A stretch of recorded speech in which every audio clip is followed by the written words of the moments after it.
Hey everybody, thank you for joining me today. So today's video we're going to work on the next set of cards from the Boho Christmas Simple Stories card kit. And I'm so excited. I love this card kit. It's pink, it's speaking to me, and I can't even help myself. I'm so excited about it. Okay, so we're going to go ahead and continue on and start pulling out our base pieces, working on the first card. And I'm just going through reading the instructions and making sure I'm pulling out, the items that I need. And a lot of times what I do is I look at the big things, right? So I can see the snowman, the oval, and the sentiment. And then I look at the actual step-by-step guide to find out, okay, so what other pieces do I need? Which ones are chipboard? Which ones are die cuts? Because depending on which pieces it is, that's where you want to go and grab it. They do give you a lot of extra stuff, but if you don't know what's extra and what's not, I think it's best just to read what they have. And then at the end, anything that's extra or left over, you could always add to the card front, or maybe put it on the inside, or even maybe put it on the back of the envelope. So I'm just checking here real quick that I'm getting the right pieces. As far as the hearts, they're usually like a specific color they want you to get. And I'm just trying to make sure I get everything correctly. And then once I have all the pieces out, then we'll move that one up and we'll start on the second piece. Yeah. I'm liking that. And then the other heart. Oh, that's right. In the description, it said a red heart.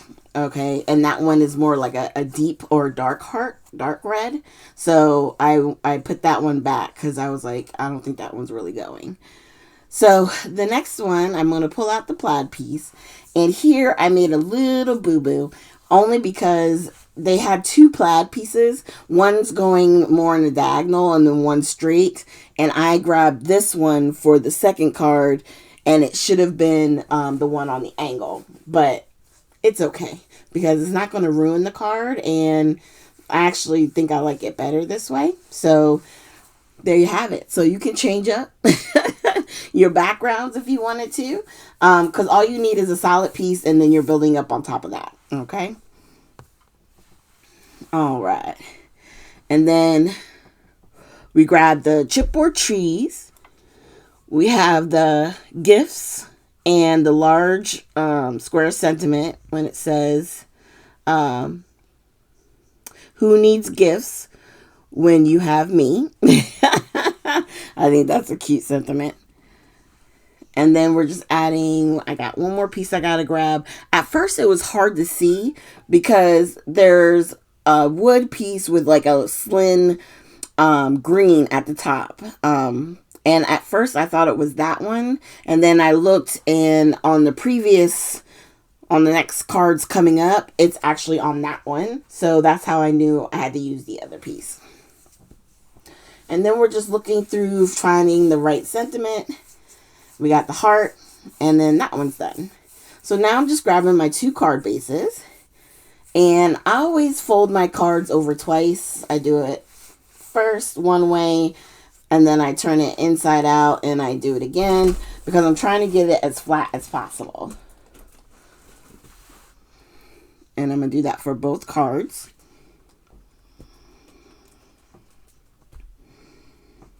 All right, and now we're going to start putting them together. So you can always do other things too, which I may not do for this collection, but on the next collection I may wind up actually inking the edges, which I believe you could do, and it would give a little added dimension.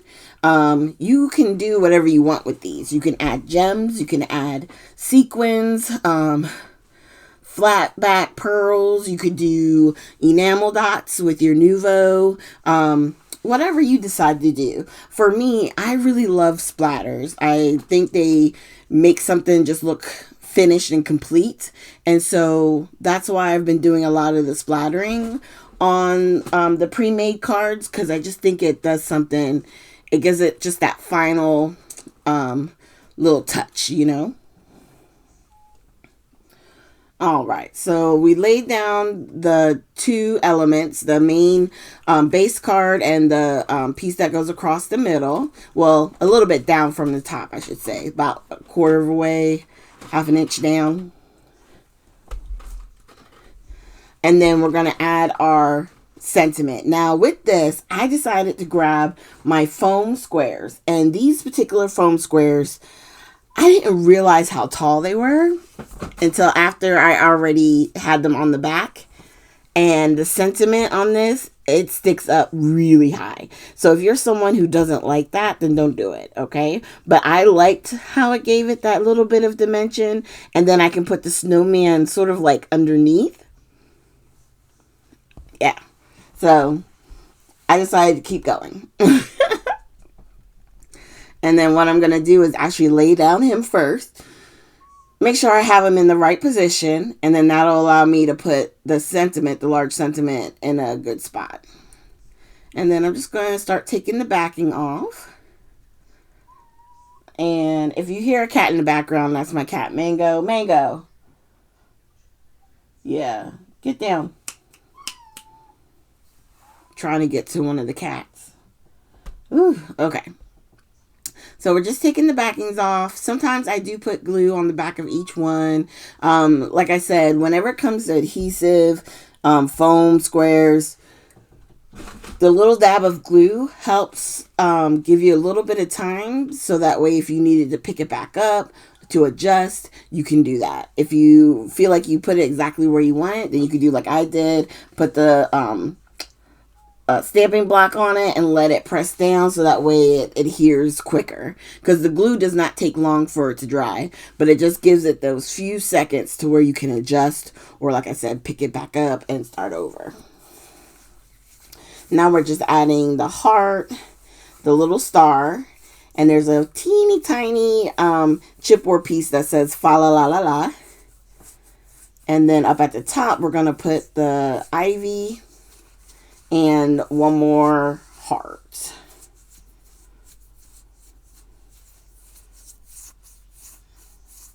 And then that is card number 1 for today. And then we're going to go ahead and grab the next card. Oh, I forgot a star. My bad. So I put the star on at the top. Now it's done. So now we're going to work on the second card and doing the same thing. Anytime you see little nubs or anything on these, I do use the sanding block that I have there, only because it's because everything is already perforated. So when you go to take it out, sometimes those little nubs stay. So if you wanted to make them go away, you can just hit them with a little sander. And now we're going to start building up on this one. And I've been using the smaller, I don't know how you say it, Kokua dot liner. And I've been enjoying it. It's nice and small. I think I'm getting one eventually that Michelle had in her recent sale videos. That's also sort of like a dot liner. I want to say, I forget which brand it was. I think it's Tonic. So it's going to be fun to like see how that one works and see how much I like it.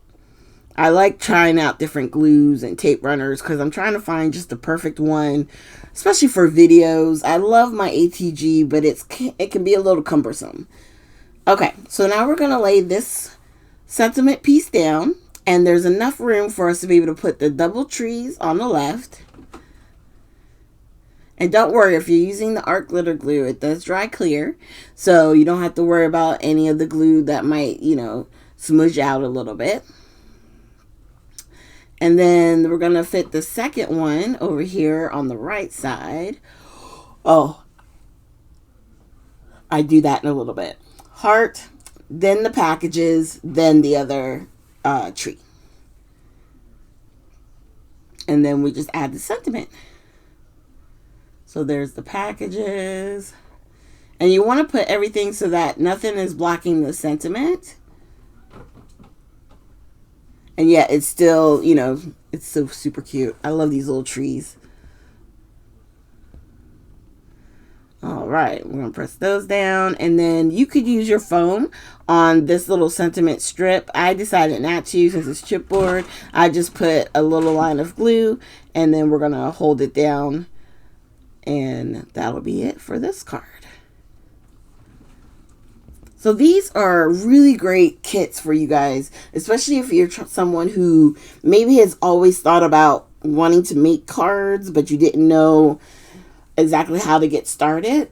I really do like these because they have elements that create sort of like basically the card sketch, you know. You have the full 4¼ by 5½ matte cardstock, and then you have the strip that goes across the middle, which is probably like 2 by 4¼ and some of them there's more layers than others, but it's a really neat way to have beautiful cards in the end and have something that's so easy to follow as far as step by step. Okay, so real quick, I'm going to clean this up because I want to bring down the other 2 cards. And did I bring them down on this one? Oh, I may not have. But usually as we go, I like to... Yes, I did. So here we are with our first 4. And then next week we'll work on our next set of 2. Working on the final 4 of the kit. Because you get 8 cards when you're all done. Okay? So thank you guys so much for... spending today with me. If you haven't already, please consider hitting the like and subscribe button. If you have any questions or concerns, just leave them in the comments down below. And I look forward to seeing you guys with our next video.